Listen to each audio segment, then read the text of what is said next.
Bien-aimés, nous bénissons le Seigneur pour la grâce qu'il nous accorde de t'apporter la parole de Dieu dans ta maison afin qu'elle t'accompagne cette semaine qui a commencé. Je remercie le Seigneur pour ce privilège qu'il me donne de partager cette parole avec toi.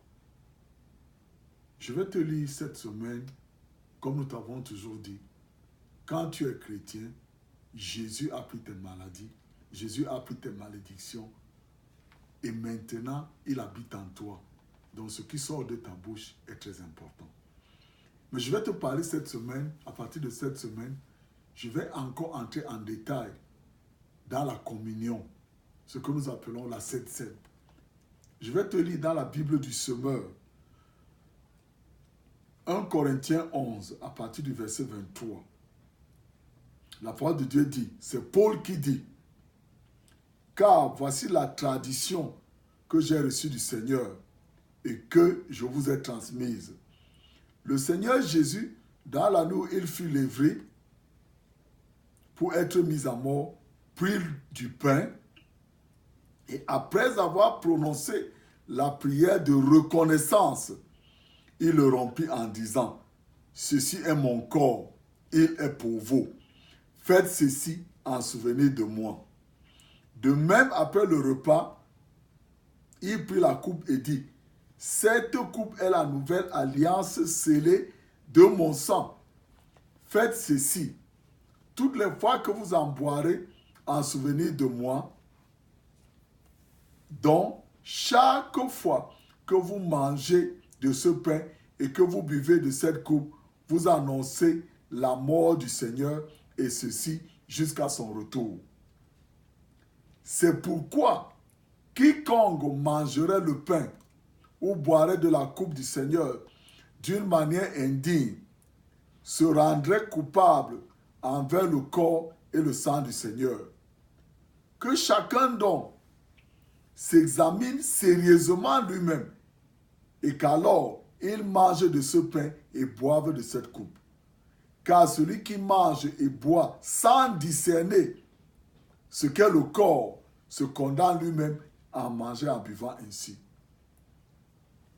Frères et sœurs, on nous a toujours dit des choses, mais voilà la parole de Dieu. Jésus nous a donné son corps en mémoire, que nous puissions le manger quotidiennement, en mémoire du fait que de ces meurtrissures, nous avons été guéris. Ésaïe 54, verset 5, verset 10, Ésaïe 53, verset 5, verset 10, verset 11. Par ces meurtrissures, toi et moi, on a été guéris. Il a reçu les meurtrissures où?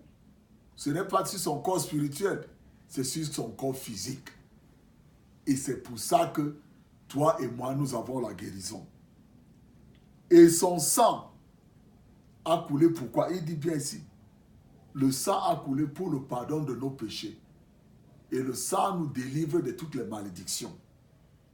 Donc quand nous mangeons le pain et nous buvons son sang, nous avons sa vie en nous. Ici, il dit ici là, que quand tu manges de manière indigne, tu te rends coupable envers le corps et le sang du Seigneur. Que chacun s'examine donc sérieusement lui-même et qu'alors il mange de ce pain et boive cette coupe. Tu t'examines par rapport à quoi? Tu t'examines que non, Jésus a porté mes maladies sur son corps. Voilà pourquoi je mange sa chair pour que je sois guéri. Et tu bois le sang pour que Jésus a pardonné tout son sang, m'a lavé de tous mes péchés, de toutes mes malédictions. Voilà pourquoi je bois son sang maintenant et j'ai la vie de Jésus en moi. Donc, et il continue à dire, jusqu'au verset, tu peux lire ça. Il a dit que voilà pourquoi dans les églises, les gens sont malades, ils ont des infirmités, parce que les gens ne font pas la différence de ce que le pain a fait et de ce que le sang a fait. Donc il est très important, bien-aimé, que toi et moi, nous puissions discerner quand nous prenons la communion. Seigneur Jésus, merci pour ton corps qui a été meurtri pour moi. par tes métissures, j'ai été guéri. Et tu manges. Quand tu veux boire le sang, tu dis, Seigneur, merci pour ton sang qui a coulé pour moi, qui m'a lavé de tous mes péchés, qui m'a délivré de toutes les malédictions. Merci. Et tu bois. Là, tu as discerné. Là, ta maladie va guérir. Là, tu ne seras plus malade. Là, les idées fraîches vont revenir dans ta tête et tu vas sortir de toutes les malédictions. Si tu n'as pas encore accepté Jésus-Christ comme ton sauveur personnel, accepte-le aujourd'hui que Seigneur, je te remercie parce que tu es venu dans ce monde. Je t'accepte comme mon sauveur personnel parce que tu as pris tous mes péchés et tu es mort pour moi. Je prie que le Seigneur te bénisse cette semaine, qui t'aide à pratiquer, à prendre la communion à partir d'aujourd'hui sans plus avoir peur de cela. Que le Seigneur te bénisse et je te couvre avec le sang de Jésus, toi et ta famille. Que la semaine soit belle pour toi et ta famille au nom de Jésus.